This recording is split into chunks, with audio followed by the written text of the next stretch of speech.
गीता 18 के श्लोक नंबर 62 में भगवान स्वयं कह रहे हैं कि अर्जुन उस परमेश्वर की शरण में जा जिसकी कृपा से परम शांति व शाश्वत स्थान अर्थात सतलोक को प्राप्त होगा। वो परमेश्वर कौन है, कहां है, कैसा है, जानने के लिए कृपया अवश्य सुनिए जगत गुरु तत्वदर्शी संत रामपाल जी महाराज के अमृत वचन।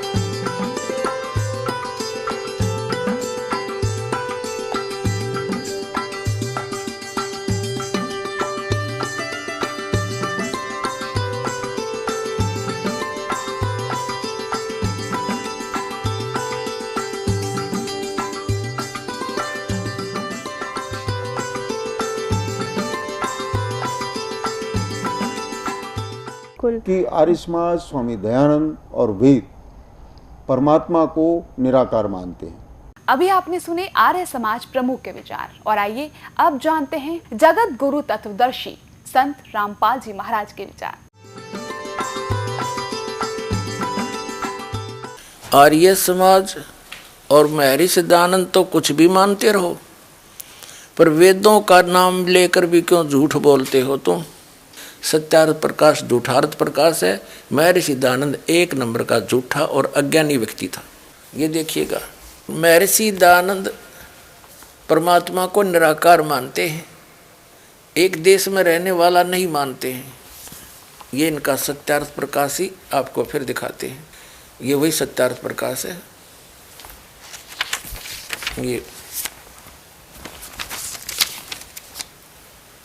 ये वही है।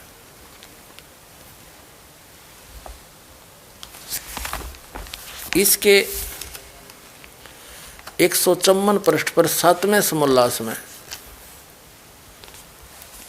154 पृष्ठ पर यहां देखना, किसी ने प्रश्न किया ईश्वर साकार है व निराकार। महर्षि दयानंद कहते हैं निराकार।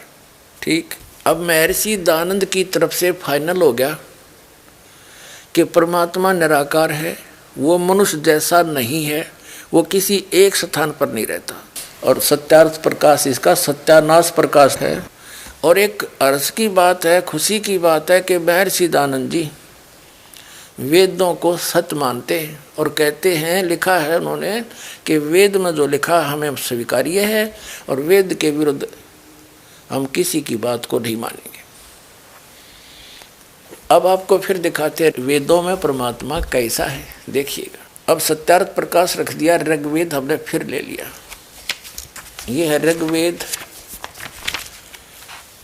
प्रकाशक हैं सार्वदेशी कार्य प्रतिनिधि सभा, महर्षि दयानंद भवन, रामलीला मैदान, नई दिल्ली से। ये अनुवादक हैं आर्य भाषा भाष्य। मुद्रक के prince offset printers 1510 Pataudi house, Triyaganj, Nai Delhi से। ये तो हम पहले पढ़ चुके हैं। ऋग्वेद मंडल नंबर 9 82 के 1 में स्पष्ट हो चुका है कि सर्वोत्पादक प्रभु, प्रकाश स्वरूप, सद्गुणों की वृष्टि करने वाला, पापों के हरण करने वाला, वह राजा के समान है। 269 पे है ये और 270 पे। राजा के समान दर्शन ये है, देखने में राजा के समान मनुष्य दृश्य है और वो पृथ्वी आदि लोक लोकांतरों के चारों ओर शब्दमान हो रहा है। वह वर्णीय पुरुष को जो दृढ़ भक्त है उसको पवित्र करता हुआ प्राप्त होता है। जिस प्रकार विद्युत सने वाले स्थानों को आधार बनाकर प्राप्त होता है। ठीक है, और वो उद्देश्य क्या लेकर आता है? ये ऋग्वेद मंडल नंबर 9 सूक्त 82 का मंत्र 2। हे परमात्मा, उपदेश करने की इच्छा से यानी सच्चा ज्ञान देने के उद्देश्य से आप महापुरुषों को प्राप्त होते हो और आप अत्यंत गतिशील पदार्थ के समान हमारे अध्यात्म यज्ञ को प्राप्त होते हो। आप कबीर देव हैं, कबीर साहब हैं, कबीर अल्लाह हैं, शुद्ध स्वरूप हैं। हमारे पापों को दूर करके हे सोम आप हमको सुख दें। अब इससे क्या सिद्ध हो गया कि परमात्मा बिजली जैसी गति से अति शीघ्र यहाँ आ जाता है। अगर सर्वव्यापक होता तो फिर गतिकरण की क्या आवश्यकता थी। अब फिर आते हम ऋग्वेद मंडल नंबर 9 सूक्त 86 के और मंत्र नंबर 26 में। यह हमने पढ़ लिया पहले आप जी ने। और यहाँ अब हम सिद्ध करते हैं कि परमात्मा एक स्थान पर रहता है। ऋग्वेद मंडल नंबर 9 सूक्त 86 का मंत्र 27, जो परमात्मा ध्यूलोक के तीसरे पृष्ठ पर विराजमान है वहाँ रहता है। यानी तीसरे पृष्ठ पर सतलोक के जो तीसरा पोर्शन है सबसे ऊपर वहाँ रहता है। और एक और दिखाते हैं इसी ऋग्वेद के, कति कंसेप्ट क्लियर हो जाएगा आपका। ये देखिएगा ऋग्वेद मंडल नंबर 9 सूक्त 54 चम्मन का और मंत्र नंबर 3। ये क्या लिखा है कि सूर्य के समान जगत प्रेरक यह परमात्मा सोम स्वभाव वाला और जगत प्रकाशक है और सब लोकों को पवित्र करता हुआ भुवनोपरि तिष्ठति संपूर्ण ब्रह्मांडों के ऊर्ध्व माने ऊपर भाग में वर्तमान है। इन्होंने वर्तमान लिख दिया, वहाँ लिखना था विराजमान है, वहाँ बैठा है। तिष्ठति माने बैठा है। भुवनोपरि भवनों के सबसे ऊपर, ऊर्ध्व माने ऊपर के भाग में विराजमान है, बैठा है, तिष्ठति। ठीक है, वहाँ बैठा है। सभी लोकों के ऊपरले हिस्से में बैठा है। ऊपर 4 लोक हैं, एक सतलोक, अलखलोक, अगमलोक और अकैलोक। उन चारों के ही ऐसे 4 रूप धारण करके परमात्मा उनके ऊपरले हिस्से में तीसरे विभाग में बैठा है। अब ये सिद्ध हो गया, एक तो ये सिद्ध हो गया कि परमात्मा नर आकार है, मनुष्य दृश्य है और वो कबीर देव है, एक स्थान पर रहता है। और दिखाते हैं आपको इसी ऋग्वेद मंडल नंबर 9 सूक्त नंबर 96 के मंत्र नंबर 16 से लेकर 20 तक एक विशेष निर्णायक ज्ञान है। उसमें क्या लिखा है, आप ही प्रश्न किया है, उसमें प्रश्न किया है। देखिएगा ऋग्वेद मंडल नंबर 9 सूक्त 96 है, 96 ए परमात्मन सर्वोपरि रहस्य श्रेष्ठ नाम, ये नाम है संस्कृत में। गुह्यम चारु नाम, चारु माने श्रेष्ठ कर दिया, गुह्यम माने सर्वोपरि यानी रहस्य गुप्त। नाम माने नाम लिखना था, जो तुम्हारा नाम है आप उसका ज्ञान कराएं। आपका जो वास्तविक ज्ञान है, गुप्त से गुप्त जो नाम है, आप उसका ज्ञान कराएं। अब वो बताइए कौन सा नाम आपका। अब ऋग्वेद मंडल नंबर 9 सूक्त नंबर 96 के मंत्र 17 में वो समस्या हल करी है। भगवान ने नाम बताया, उसका क्या नाम है देखिएगा, वेद ज्ञान दाता बता रहा है। अब ऋग्वेद मंडल 9 और सूक्त 96 है, 96 और इसका मंत्र 16 हमने पढ़ लिया। आपका नाम बताएं, आपका जो श्रेष्ठ नाम है, यो नाम को नाम में लिखना था, उसका ज्ञान करें। यहाँ देखिए अब ये 17 नंबर मंत्र है। इसमें शिशुम जगानम हरंती मदंती सुबंती वहीन मरुतो गणेन कबीर गिरभी काव्यन्या कवि संत सोम पवित्रति रेभन। इसमें ये शिशु शब्द आ गया। अब ये शिशु शब्द यहाँ कैसे है, इसका परमात्मा ने कहा था कि वेद मेरा भेद है और मैं ना वेदन के माही और जौन वेद से मैं मिलूं, ये वेद जानते नहीं। अब यहाँ है कि शिशु रूप धारण करके जब वो परमात्मा प्रकट होता है 3 स्थिति से हमारी संभाल करता है। एक स्थिति में परमात्मा ध्रुवलोक के तीसरे पृष्ठ पर एक राजा के समान सिंहासन के ऊपर विराजमान है। उसके शरीर से करोड़ सूर्य मिला दे, करोड़ चंद्रमा, एक रोमकूप में इतना प्रकाश है। और दूसरी स्थिति में वो प्रत्येक युग में एक लीला करते हैं, वहां से गति करके आते हैं, शिशु रूप धारण करके एक कमल के फूल के ऊपर सरोवर में, तालाब में प्रकट होते हैं। वहां से निसंतान दंपति उनको उठा ले जाते हैं और फिर उस नवजात शिशु के रूप में प्रकट परमात्मा की परवरिश की लीला कंवारी गायों से होती है। और वो लीला की किसने है और उसका वेदों में भी प्रमाण है। जिस परमात्मा ने यह लीला कर रखी है तो परमात्मा के समझने में देर नहीं लगे। जो वेदों को सत्य मानते हैं उनके लिए वेद सही है, हम भी मानते हैं। और वेदों में जो लीला है भगवान की, जिस भगवान ने वह की है तो ही इज गॉड, वह है परमात्मा। वो समझने में देर ना लगे। दुर्ग्राही हठी व्यक्ति ईर्षावश ना माने तो उसका दुर्भाग्य ही होगा। इसमें मान बढ़ाई नहीं, आत्म कल्याण आधार होना चाहिए। अब आपको दिखाते हैं ऋग्वेद मंडल नंबर 9, इसी ऋग्वेद का ऋग्वेद मंडल नंबर 9 और सूक्त नंबर 1 और मंत्र नंबर 1 में क्या लिखा है। इसमें 100 माने परमात्मा, यानी परमात्मा की महिमा चल रही है। ठीक है। अब दूसरे में ऋग्वेद मंडल नंबर 9 सूक्त 1 मंत्र 2 में हे परमात्मन, ठीक है। और यहाँ देख 3 में हे परमात्मन, 3 मंत्र में भी परमात्मा की महिमा चल रही है।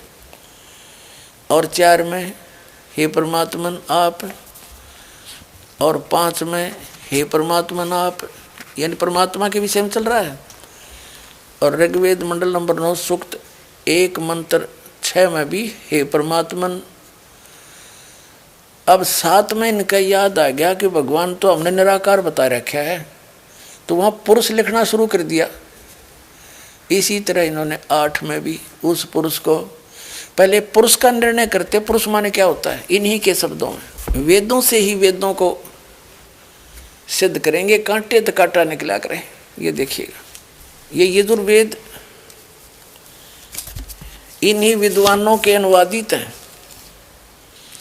जो परमात्मा को निराकार बताते हैं।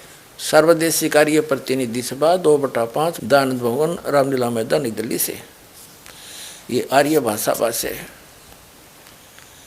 मुद्रक के prince offset printers 1510 Pataudi house Daryaganj नई दिल्ली। इस यजुर्वेद का 40वां अध्याय अंतिम अध्याय है और इसका 17वां मंत्र 40वें अध्याय का अंतिम मंत्र है। ये 44वां अध्याय 40वां अध्याय। इसके 15 में तो ये वेद ज्ञान दाता अपने विषय में बताता है कि वायु अनिलम अमृतम अथिदम वसमांतम शरीरम ओम करतो समर कल्बे समर करतोम समर। वेद ज्ञान दाता कहता कि मेरा एक ओम नाम है, इसको काम करते करते सिमरण करो, विशेष कसक के साथ सिमरण करो, मनुष्य जीवन का मूल कर्तव्य जानकर सिमरण करो। तो वायु अनिलम अमृतम अथिदम भस्मांतम शरीरम, शरीर छोड़ने तक इसकी साधना करने से जो इससे अमृतो प्राप्त हो सकता ओम से, वो आपको मिल जाएगा। यहाँ देखिएगा। अब ये है 44 अध्याय का 40वें अध्याय का 17वां श्लोक। इसमें इन्होंने वेद ज्ञान दाता कह रहा है ब्रह्म, हे मनुष्यो, जिस ज्योति स्वरूप रक्षक मुझ से अविनाशी यथार्थ कारण के आच्छादित मुख के तुल्य उत्तम अंग का प्रकाश किया जाता है, जो वह प्राण व सूर्य मंडल में पूर्ण परमात्मा है। पुरुष माने पूर्ण परमात्मा है। वह तो प्रोक्ष रूप है, वो तो गुप्त है। अरे हम मैं ब्रह्म हूँ, खम ऊपर दिव्य आकाश रूपी ब्रह्म लोक में रहता हूँ और मेरा ओम नाम है। ऐसा ओम नाम जानो ये लिखना था ऐसा के। अब सिद्ध हो गया कि पुरुष जहाँ पर लिखा है उसका अर्थ है पूर्ण परमात्मा, महर्षि दयानंद के शब्दों में। हम फिर ऋग्वेद पर आगे यजुर्वेद रख दिया। ये ऋग्वेद पर आगे हम यजुर्वेद रख दिया। ये देखिएगा, ये वही है। और अब हम इसके ऋग्वेद मंडल नंबर 9 सूक्त 1 के 6 तक तो परमात्मा लिखते रहे, ये 6 मंत्रों में। और 7वें में याद आ गया, उस पुरुष को लिख दिया। और 8वें में भी पुरुष लिख दिया। यहाँ लिखेंगे हम उस पूर्ण परमात्मा को। पुरुष माने पूर्ण परमात्मा को उग्र गतियां प्रेरणा करती हैं, और भासमान शरीर को, तेजोमय शरीर को, वह पुरुष यानी वह परमात्मा प्राप्त होता है। आगे देखो, और जिसमें 3 प्रकार से दूसरों का कल्याण, वर्णमन कल्याण करने वाला मधुमेह शरीर मिलता है। इसका क्या भावार्थ है कि वो पूर्ण परमात्मा उसको उग्र गतियां प्रेरणा करती है। यदा यदा ही धर्मस्य गलानी भवती भारत, वेद ज्ञानदाता कहता है कि जब यहाँ धर्म के प्रति नफरत हो जाती है, अधर्म बढ़ जाता है, तो मैं अपने अंश अवतार सृजन करता हूँ राम और कृष्ण के रूप में, और फिर वो अधर्म का नाश करते, धर्म स्थापित करते। उनका तरीका क्या है? राम और कृष्ण का आपने देखा होगा। रावण को मारा, करोड़ों आदमी मर गए। परशुराम जी थे उन्हीं के अवतार विष्णु के, उन्होंने अक्षत्रियों को मारा लाखों की संख्या में। फिर श्री कृष्ण जी आए, उन्होंने भी ऐसे ही राक्षसों को मार कर धर्म स्थापना करने की चेष्टा की। लेकिन शांति कैसे हुई? जैसे कुछ लोग मार दिए और वो तो शांति और बढ़ गई। उनकी पत्नियां विधवा होगी, बालक अनाथ हो गए, उनकी पत्नियों के साथ बचे हुए लोगों ने ना जाने के दुर्व्यवहार किए, वो तो दुनिया अगला दी उन्हें। तो ये तो तरीका है उन काल ब्रह्म के द्वारा भेजे गए उनके भगवानों का, पुत्रों का। और अब वो पूर्ण परमात्मा शांति स्थापना कैसे करता? वो ज्ञान से करता है, और वो स्वयं आता है और सबको ज्ञान देता है। तो जैसे यहाँ लिखा है कि उस परमात्मा को उग्र गतियाँ यानी बहुत भयंकर स्थितियाँ जब पृथ्वी पर हो जाती हैं, उनसे प्रेरित होता है, और फिर वो एक अन्य हल्का तेज पुंज का रूप धारण करके यहाँ प्रकट होता है। उस परमात्मा का 3 स्थिति में शरीर है। एक तो आपको बता दिया सतलोक में रहता है, सिंहासन पर राजा के समान बैठा है, सिर पे मुकुट है, ऊपर छत्र है।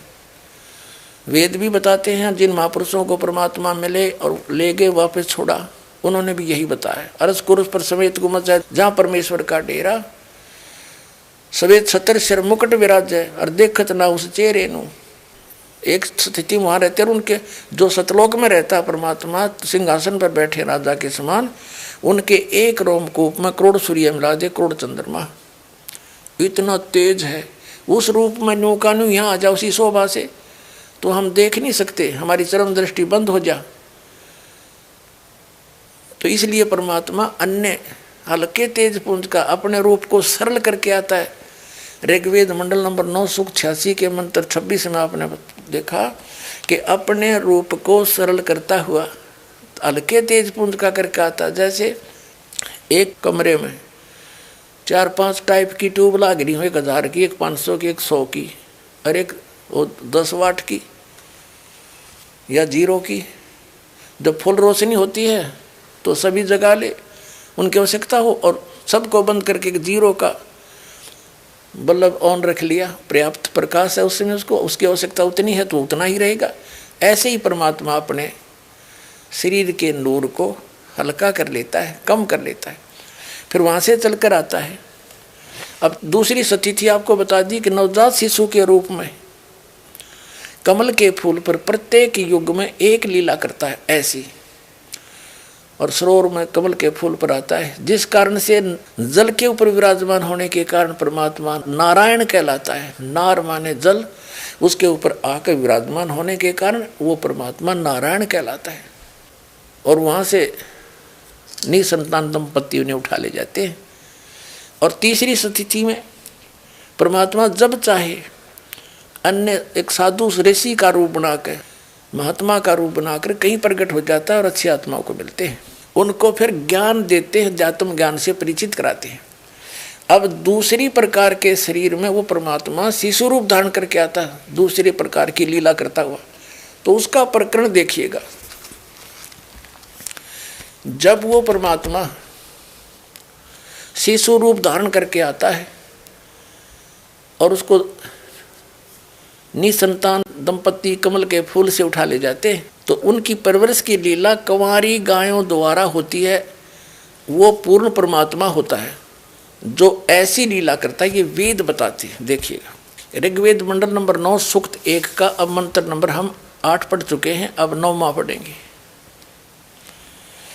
इमम माने उस सोम स्वभाव वाले श्रद्धालु पुरुष को, इन्होंने यहाँ सोम माने उस परमात्मा को, ये अपने कर कमलों से लिख रहे हैं।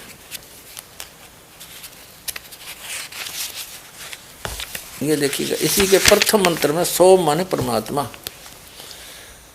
इस प्रथम मंत्र में सोम माने सोम स्वभाव परमात्मा, ठीक है, परमात्मा। इसी परमात्मा का जिक्र चल रहा, चलता चलता 9वें श्लोक में आगे, ऋग्वेद मंडल नंबर 9 सूक्त 1 मंत्र 9 में, इसमें भी शिशुम शब्द है। यहाँ लिखा कि उस सोम माने उस परमात्मा को, परम पुरुष को, अमर पुरुष को, जो शिशु रूप में प्रकट होता है, उस समय सब प्रकार से अधन्या माने बिना दनाई गायें तृप्त करती हैं। अब अधन्या का अर्थ होता है, जैसे हमारे लोकल क्षेत्र में हरियाणा में जो गाय नए दूध ना हुई है, उसने ये कहते हैं ये बिना दनाई है। अधन्या बिना धनाई यानी जिसको बैल ने टच ना किया हो, जो गर्भवती ना हो। और अभी अधन्या जिसको बैल ने कभी टच ही ना किया हो, कंवारी। अभी अधन्या धेनवय यानी कंवारी गायों के द्वारा, गौओं के द्वारा उस शिशु रूप में प्रकट परमात्मा के परवरिश की लीला होती है। इसका ये अर्थ है। फिर देख लीजिए, ऋग्वेद मंडल नंबर 9 सूक्त 1 मंत्र 9 हम पढ़ रहे हैं। उस सोम माने अमर पुरुष को, सोम स्वभाव वाले पुरुष, श्रद्धालु पुरुष को, अमर पुरुष को, जो शिशु रूप में प्रकट होता है, सभी प्रकार से अभी अधन्या यानी जिनको बैल ने कभी टच नहीं किया, गौवें, उन गौवें द्वारा वो गौवें तृप्त करती हैं, उससे उनकी परवरिश की लीला होती है।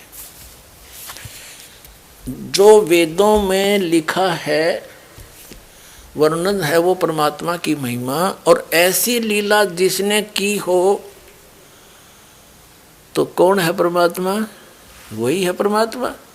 अब दिखाते हैं 600 वर्ष पहले उस कबीर देव ने, कबीर साहब ने, जिसको दानक जुलाहा कहा करते थे, उसने ये लीला की है, वो भगवान है। दिखाते हैं उनकी जीवनी में 600 वर्ष पहले जो लीला की थी, वो आदरणीय धर्मदास साहिब जी ने लिपिबद्ध कर रखी है। देखिएगा, ये है पवित्र कबीर सागर, जिसमें परमात्मा की लीला वर्णन है। जब कबीर साहब आए थे, संपूर्ण 11 भाग, खेमरा श्री कृष्णदास प्रकाशन, बम्बई। कबीर सागर संपूर्ण भाग, ये वही। इसके कौन है संशोधक? कबीर पंथी ही इसके संशोधक हैं। कबीर पंथी भारत पथिक स्वामी युगलानंद बिहारी द्वारा परिष्कृत, ये इसके मुद्रक एवं प्रकाशक हैं। खेमरा श्री कृष्णदास अध्यक्ष, श्री वेंकटेश्वर परेश, खेमरा श्री कृष्ण मार्ग, कृष्णदास मार्ग, मुंबई। इसका थोड़ा सा मौखिक सुनाता हूँ, उसके बाद आपके बहुत आसानी से समझ में आ जाएगा। परमात्मा 600 वर्ष पहले इस कलयुग में सन 1398 संवत 1455 ज्येष्ठ सुदी पूर्णमासी को सचखंड से, सतलोक से चलकर आए थे। ब्रह्म मुहूर्त में अरे कमल के फूल पर शिशु रूप धारण करके विराजमान हुए थे। उनके प्रत्यक्ष दृष्टा एक अष्टानंद नाम के ऋषि थे, जो उसी सरोवर पर प्रतिदिन स्नान करके आते थे। गर्मियों का मौसम था और वहीं पर बैठकर अपनी साधना को उस समय अपने गुरु द्वारा प्राप्त साधना को किया करते थे। वो ऐसा करने में व्यस्त थे, ट्राई कर रहे थे। उसी समय ब्रह्म मुहूर्त यानी सूर्योदय होने से लगभग 1.5 घंटा पूर्व आकाश से एक प्रकाश का गोला सा आया। अष्टानंद जी ने देखा कि इतना तेज प्रकाश कैसे आ रहा है इतनी गति से। उसकी आंखें चुंधियागी बंद होगी। जैसे हम सूर्य की तरफ देखते हैं, आंखें बंद होती हैं तो सूर्य का प्रकाश रहित आकार दिखाई देता है। ठीक इसी प्रकार जब अष्टानंद जी ने उस प्रकाश के गोले को देखना चाहा, उसकी आंखें बंद होगी। वो सहन नहीं कर सकी चरम दृष्टि। आंखें बंद हुई तो उसने क्या देखा कि एक शिशु रूप दिखाई देता है, उसका ही प्रकाश था। वो बालक सा दिखाई दिया। उसकी आंखों में ऐसा चमका सा लगा जैसे सूर्य की तरफ देखने के बाद आंखें एक तरफ भी कर लें तो उसका प्रकाश रहित आकार अवश्य सामने उसके रिफ्लेक्शन के रूप में आगे आगे घूमता रहता है। ऐसी दशा उसकी होगी। और कुछ देर के बाद वो प्रकाश एक कोने में सिमट गया, उस तालाब के कोने में। अष्टानंद जी ने सोचा कि अपने गुरुजी से पूछूंगा ये मेरी कोई भक्ति की उपलब्धि है या मेरा कोई धोखा है। अपने गुरु स्वामी रामानंद जी ब्राह्मण महर्षि थे, वेदों और गीता और पुराणों के मर्मज्ञ माने जाते थे। उनसे जब पूछा कि भगवान आज मैंने ऐसे ऐसे आकाश से प्रकाश का गोला सा देखा, उसको मेरी आंखें सहन नहीं कर सकी। आंखें बंद हुई तो एक बालक दिखाई दिया, शिशु। और थोड़ी सी देर में वो प्रकाश कमल के फूल यानी एक सरोवर के अंदर सिमटता दिखा। अब जैसा उस ऋषि ने ज्ञान था, स्वामी रामानंद ने अपने शिष्य का समाधान इस प्रकार किया कि बेटा, ऊपर के लोकों से अवतारी शक्तियाँ आती हैं, अवतार गणाते हैं, तब उनकी ऐसी ही पहचान होती है।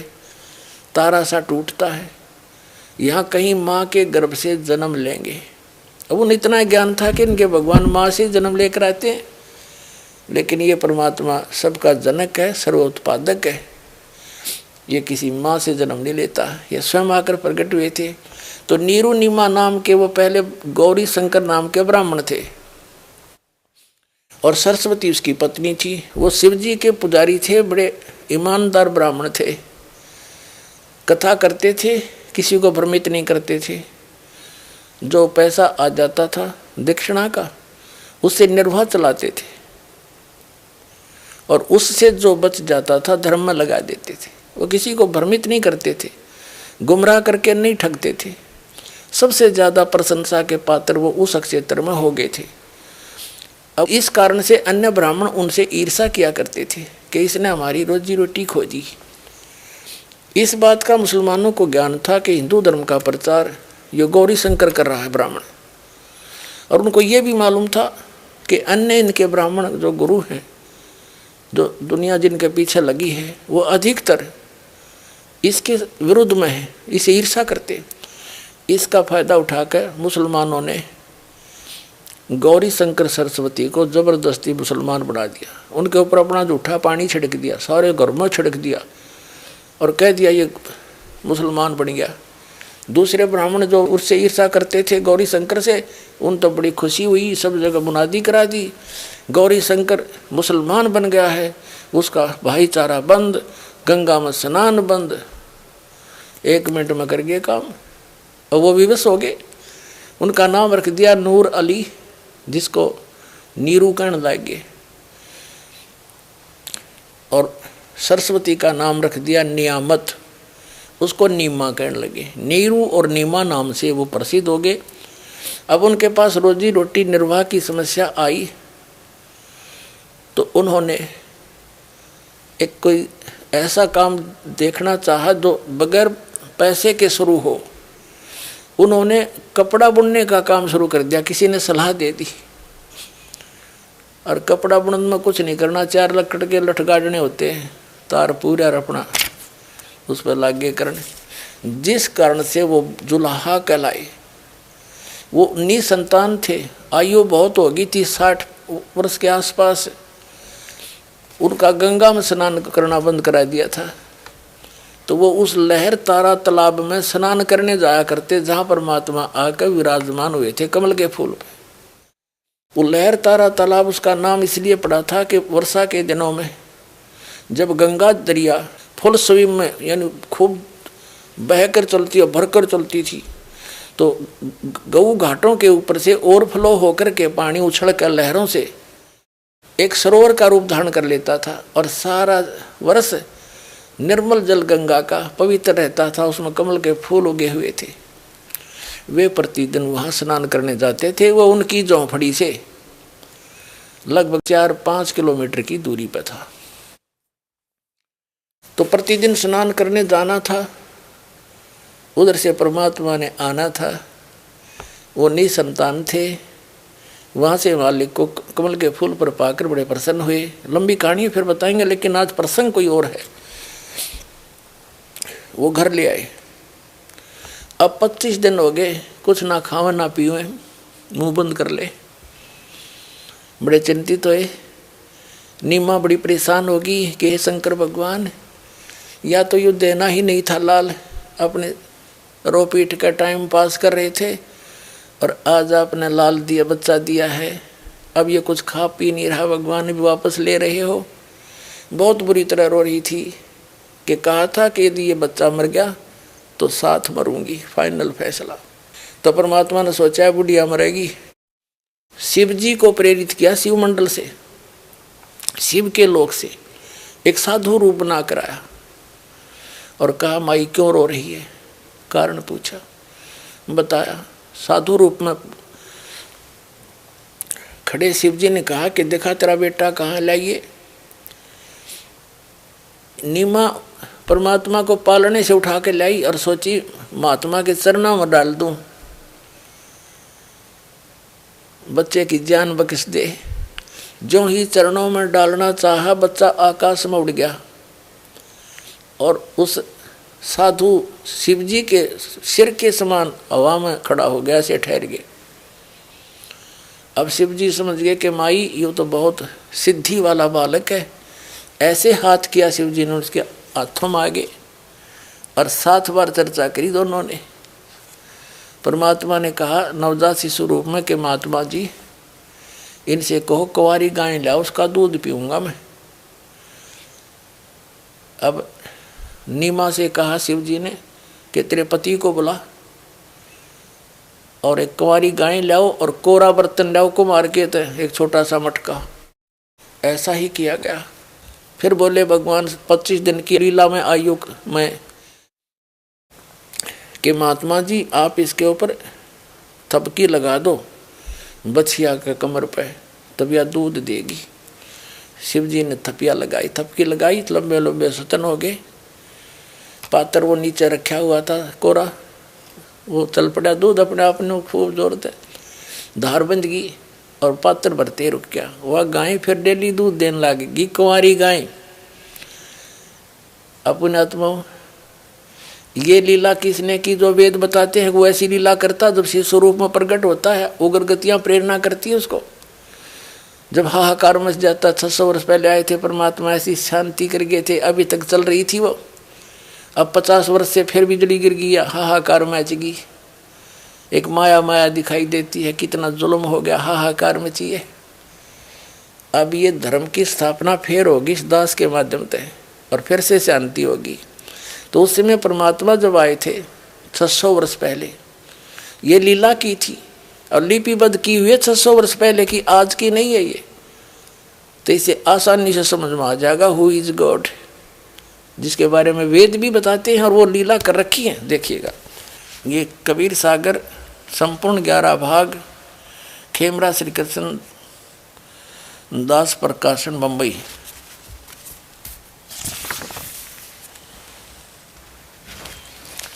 और इसके कौन है ये संशोधक?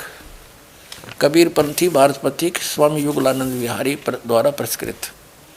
मुद्रक एवं प्रकाशक खेमराज श्री कृष्णदास, अध्यक्ष श्री वेंकटेश्वर प्रेस, खेमराज श्री कृष्णदास मार्ग, मुंबई से। इसमें एक ज्ञान सागर नाम का चैप्टर है। इसके 74 पृष्ठ पर सुन जुल्हा मन भयो आनंदा, जिमी चकोर पायो निशि चंदा, और ले सुत चले हर्ष मन कीन्या, उस लड़के को उठाकर वहां से चल पड़े। तासो पुनस असबोल ही लीना, सुत काशी को ले चले, लोग देखण ते आव, लोग देखण आव जब इतने सुंदर बालक ने। अन्न पानी बख्शे नहीं, अन्न पानी खावे नहीं, जुल्ला शोक जनावे। जुल्ला ने फिर चिंता होगी। तब जुल्हा मन कीन तिवाना, रामानंद सो कही उत्पाना। अब इसमें क्या वर्णन दिया है कि रामानंद से जाकर के उस नीरू ने, जुल्हे ने प्रार्थना की, ऋषि जी मुझे एक पुत्र ऐसे ऐसे जंगल में मिला है फूल के ऊपर, और कुछ खाता पीता नहीं, कुछ विधि बताओ, कुछ जंतर मंत्र करो। अब इन्होंने, क्योंकि ये कबीर सागर ये है तो यथार्थ लीला, परमात्मा ने पता था कि कबीर पंथ में कुछ काल के दूत घुसेंगे, फिर उसकी पूर्ति के लिए कबीर परमेश्वर जी ने अपनी प्यारी आत्मा गरीबदास जी को भेजा। गांव छुड़ाने जिला ददर हरियाणा में, वहाँ सतलोक से चलकर आए परमात्मा जो लीला करते हैं। सतलोक से एक साधु महात्मा के रूप में 10 वर्ष के बालक गरीबदास जी जाट जाति में थे। गांव छुड़ानी में बहुत बड़े जमींदार थे, 1400 एकड़ जमीन थी, 1400 किले, और पाली जा रहे थे खेतों में। तो वहाँ भी परमात्मा आए थे, कुंवारी गाय का दूध पिया था। काफ़ी लंबी कहानी है। सचखंड लेकर गए थे, फिर वापस छोड़े थे, उनको दिव्य दृष्टि दी थी। जैसे तुलसीदास जी ने लाखों वर्ष पुरानी पहले की घटनाएं रामायण की, रामलीला की, राम भगवान की अपनी चौपाइयों में एडिट चित्रण कर दिया, वो सबको मान्य है।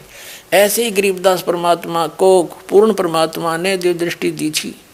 उनकी दिव्य दृष्टि में और तुलसीदास जी की दिव्य दृष्टि में दिन रात का अंतर था। ये दूरबीन समझ लो, दूरदर्शी, किसी की थोड़ी रेंज किसी की ज़्यादा होती है। ऐसे तो गरीबदास जी ने उस परमात्मा की महिमा आँखों देखा, और फिर साथ में उनकी दिव्य दृष्टि से एचडी चित्रण किया, और वही इसमें मिला। इसमें थोड़ा सा प्रकरण बदला गया है कि रामानंद जी से पूछा, वो तो शिव जी आए थे साधु रूप बना के, क्योंकि उसके पुजारी थे। गरीबदास जी ने स्पष्ट किया हुआ है, शिव उतरे शिव मंडल से अवगत बतन विनोद, और लिया ईश को गोद। कहते हैं अनब्यावर को दूहत है, दूध दिया तत्काल, कंवारी को दूहत है, दूध दिया तत्काल, और पीवे बालक ब्रह्म गति, तांसी भय दयाल। जैसा भी हमने उस प्रकरण को समझना है कि वास्तव में एक कंवारी गाय से उनकी परिवर्ष की लीला हुई है, इतना ही समझना है। ये देखिए, ये है ज्ञान सागर 74 पृष्ठ पे कबीर सागर हम पढ़ रहे हैं। कहते हैं तब जुल्हा मन कीन तिवाना, रामानंद सो कही उत्पाना। मैं सुत पायो बड़ा गुणवंता, कारण कौन बखे नहीं संता। हे महात्मा जी, क्या कारण है, कुछ खाता नहीं। रामानंद ध्यान तब धारा, जुल्हा सो तब वचन उचारा। रामानंद जी कहते हैं तू पूर्व जन्म में ब्राह्मण था, ब्राह्मण जाति, और हरि सेवा की निभली भांति भगवान की पूजा करता था, और तेरे कोई चूक होगी उस भक्ति में, तो कुछ सेवा हर की चूका, ताते भयो चूल्हा का रूपा, इसलिए तो जुल्हा बन गया। और प्रीति प्रभु गए तुरलिनी, तेरी उस प्रीत को परमात्मा ने स्वीकार कर लिया, और ताते उद्यान में सुत तो दीना, इसलिए तेरे को जंगल में एक पुत्र दिया है। अब नीरू कहे मैंने दिशा करा उसा पा गया, पर मेरा बालक भूखा मरे है। हे प्रभु जस की नो तस पायो, आरत हो तो दर्शन आयो, संकट निवारण के लिए मैं तेरे पास आया हूँ। सो कहिए उपाय गोसाई, बालक अक्षुदावंत कुछ खाई। ऐसा उपाय बताइए गोसाई स्वामी जी कि भूखा बालक कुछ खा ले। रामानंद अस युक्ति उचारा, तुम सुत कोई ज्ञानी अवतारा, तेरा बेटा कोई विद्वान पुरुष है, और बचिया जाही बैल नहीं लागा, सो ले ठाड करते ही आगा। जिस बछिया को बैल ने टच नहीं कराया हो यानी कंवारी, और उसको ला करके वहां खड़ा कर दे। दूध चले ते छनत दूध इधरों छिपाए, अक्सुदावंत जब हो ताको देखवाए। वो दूध निकलेगा उस कंवारी गाय के थनों से, उस दूध को छुपा कर रख दियो और फिर वो भूखा हो जब पिला दियो। जुल्हा एक बछिया ले आवा, कंवारी बछिया, और चलो दूध कोई मरम न पावा। चलो दूध जुल्हा हरसाना, राख छिपाए कहो नहीं जाना। दूध, अब देखो, दूध तब पीवत नाम कबीरा, खेलत संत संग मत धीरा। अब यहाँ इन्होंने, क्योंकि सच्चाई छुपा नहीं करती, इन्होंने विचलित होकर कह दिया, जैसे किसी ने टोक दिया होगा भाई वो दूध कौन आया था, ऐसा जो नीरू ने बताएगा तुमने देखा, तो विचलित हो गए कबीरपंथी, उन्होंने रामानंद का नाम ले दिया। जैसे भी घटना यह नौकी नो घटी है, वो दूत कौन था फिर? वो गुप्त आए थे भगवान शिव जी, गरीबदास जी ने अपनी अमृतवाणी में स्पष्ट किया हुआ है। तो हमने सिर्फ इतना देखना था कि वो परमात्मा शिशु रूप धारण करके आए, कमल के फूल पर विराजमान हुए, नीरू निमा नाम के जुल्हा उठा ले गए। उनके परवरिश की लीला बालकपन में कुंवारी गाय से हुई, और ये हमारे वेद बताते हैं। तो वो जब आता है ऊपर के लोक में रहता है, वहां से गति करके आता है, और फिर उस शिशु रूप में प्रगट परमात्मा की परवरिश की लीला कुंवारी गाय से होती है। अब फिर देखिएगा ऋग्वेद मंडल नंबर 9 सूक्त नंबर 1 मंत्र 9 में। अब हमने ऋग्वेद उठा लिया, ये सर्वदेशी कार्य प्रतिनिधि सभा महर्षि दान भवन रामला मैदान नई दिल्ली से छुपी है। ये उनका अनुवाद करता है, ये उनके मुद्रक हैं। अब देखिएगा, अब हम ऋग्वेद मंडल नंबर 9 सूक्त 1 के मंत्र नंबर 9 को ही पढ़ेंगे ओनली। मंडल 9 सूक्त 1 और मंत्र 9, ये देखिएगा। उस सोम स्वभाव वाले पुरुष को, उस अमर परमात्मा को, जो शिशु रूप में प्रकट होता है, सब प्रकार से निये गौवें अभी अधन्या बिना दणाई पूर्ण रूपेन, पूर्ण रूप सब प्रकार से यानी कंवारी गौवें द्वारा तृप्त करती है, उसको गौवें तृप्त करती हैं। उस शिशु रूप में प्रकट परमात्मा को सब प्रकार से यानी पूर्ण रूप से कंवारी अनटच्ड नवरा ऐन सिनिय क्या होता बता गौवे सब प्रकार से बिना दनाई यानी कंप्लीट जिन अनटच्ड कुंवारी गौवों के द्वारा वो तृप्त करती हैं गौवें उसको। अच्छा हो गया सिद्ध। अब हम फिर आते हैं ऋग्वेद मंडल नंबर 9 सूक्त नंबर 96 के 96 के मंत्र 16 से लेकर 20 तक। उसमें क्योंकि शिशु शब्द आया था इसलिए ये प्रकरण देना पड़ा कि वहाँ शिशु का क्या अर्थ हुआ। वो भगवान परमात्मा जब आते हैं लीला करते हैं दूसरे टाइप की, एक शिशु रूप धारण करके धीरे धीरे बड़े होते हैं, तो उस समय वो अपने ज्ञान को उच्चारण करते हैं लोकोक्तियों के माध्यम से, कविताओं से, दोहावलियों के माध्यम से, शब्दों के माध्यम से, जैसे कवि बोला करते हैं। वो कबीर देव होता है और एक प्रसिद्ध कवियों में से भी एक उसको प्रसिद्ध पदवी प्राप्त होती है, लेकिन वो होता है भगवान। वो ऋषि रूप में और संत रूप में प्रकट होता है, भी प्रकट होता है, ऐसे लीलाएं करता है, शिशु रूप में भी प्रकट होता है। अब फिर आते हैं हम ऋग्वेद मंडल नंबर 9, ऋग्वेद मंडल नंबर 9 सूक्त नंबर 96 96 के मंत्र 16 में तो हमने पढ़ लिया था कि हे परमात्मन सर्वोपरि रहस्य यानी गुप्त अति गुप्त श्रेष्ठ जो आपका नाम, जो तुम्हारी संज्ञा है, जो तुम्हारा नाम है, असली नाम गुप्त, उसका ज्ञान कराएं। यहाँ कराया हो ज्ञान 17वें में। यहाँ शिशु रूप है, शिशुम जगानम हरियंतम व्रजंती शुभंती वहीन मृत गणेन, कबीर गिरभी कावेना कबीर। इन्होंने यहाँ थोड़ी घुसपैठ कर रखी, दूसरे कबीर का अर्थ नहीं कर रखा। संत सोम पवित्र अत्यति रेभन, इन्होंने क्या अर्थ किया है कि शिशुम शिष्यति सूक्ष्म करोति प्रलय काले जगत जगदिति शिशु पर परमात्मा, उस परमात्मा को यहाँ कहना था जो शिशु रूप में प्रकट होता है, वो परमात्मा को जो सदा प्रकट है। जगानम माने प्रकट होता है, शिशु रूप धारण कर, शिशुम जगानम, शिशु रूप धारण बालक रूप धारण करके प्रकट होता है, यहाँ आता है। जो अत्यंत कमनीय है उसको उपासक लोग बुद्धि विषय करते हैं, स्तुतियों द्वारा उसका गुणगान करते हैं। विद्वान लोग उस गतिशील परमात्मा का, अब देखियो अगर वो परमात्मा सर्वव्यापक था तो गतिशील के हो गया फिर उसका, वो कैसे हुआ गतिशील? गतिशील माने वहाँ से चलकर आने वाला परमात्मा का वर्णन गणनों द्वारा करते हैं। इसका अर्थ है कवि लोग, गिरभी माने वाणी द्वारा, यहाँ गड़बड़ी कर दी इन्होंने, ये है कबीर गिरभी। इसका अर्थ किया इन्होंने कवि लोग वाणी द्वारा, यहाँ लिखना था कबीर वाणी द्वारा, कबीर, ये कबीर वाणी द्वारा लिखना था कबीर, इसमें कोई कुछ नहीं करना चाहिए था। कबीर गिरभी, कबीर वाणी द्वारा, कौन? वो कबीर। कावेना, कावेना माने कवि तव से, कवि तव से यानी कावेन, कावेन माने कवि तव से, यानी कवि तब जैसे कवि बोला करते हैं लोकोक्तियों के माध्यम से और दोहों के माध्यम से, साखियों के माध्यम से, शब्दों के माध्यम से वो अपनी महिमा का वर्णन आप ही करते हैं। यही श्रीमद् भगवत गीता अध्याय नंबर 4 के श्लोक नंबर 32 में कहा है कि अर्जुन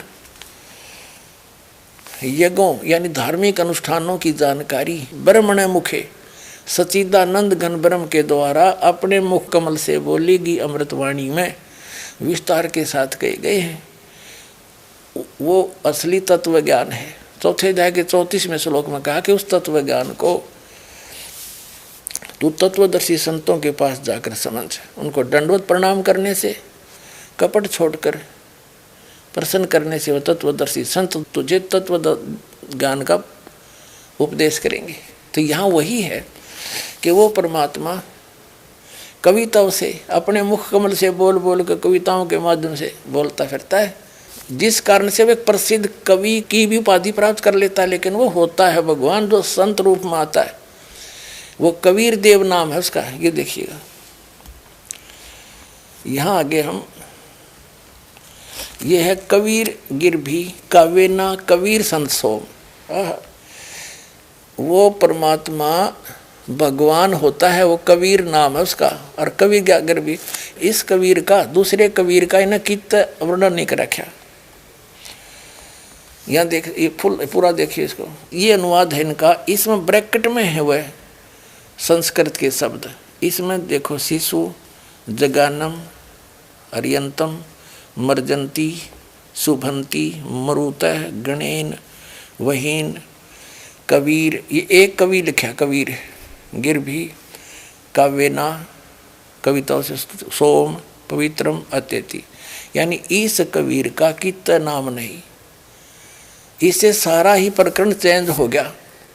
ईबदास बताओगे इसका क्या अर्थ है कि वो शिशु रूप में जो प्रकट होता है, आता है जानबूझकर विशेष सुनियोजित योजना अनुसार, तो वो परमात्मा शिशु रूप में प्रकट होता है, धीरे धीरे फिर बड़ा होता है। छोटी ही उम्र में यानी 5 साल की आयु में परमात्मा ने 104 साल के महर्षि श्री स्वामी रामानंद ब्राह्मण, जो महाविद्वान माने जाते थे उस समय, 1400 ऋषि से प्रचारक बना रखे थे, उसके छक्के छुड़ा दिए थे परमात्मा ने छोटी उम्र में। ये ज्ञान बोला था और फिर सचखंड दिखाया कि मैं यहाँ रहता हूँ रामानंद, मैं परमात्मा हूँ। जब रामानंद जी ने भगवान को ऊपर भी देखा और नीचे भी वही देखा, तब कहा था बोलत रामानंद जी सुनो कबीर करतार, कह रामानंद सब रूप के तुम ही सृजनहार, दो ठोड़ है एक तू भया एक से दो। और गरीबदास समकार ने आए हो मगदो, गरीबदास जी ने वर्णन किया ऐसा। और कहते हैं मैं भगता मुक्ता भया, भरम कर्म भयो नाश, गरीबदास ने ब्रह्म तुम मेरा हो गया दृढ़ विश्वास।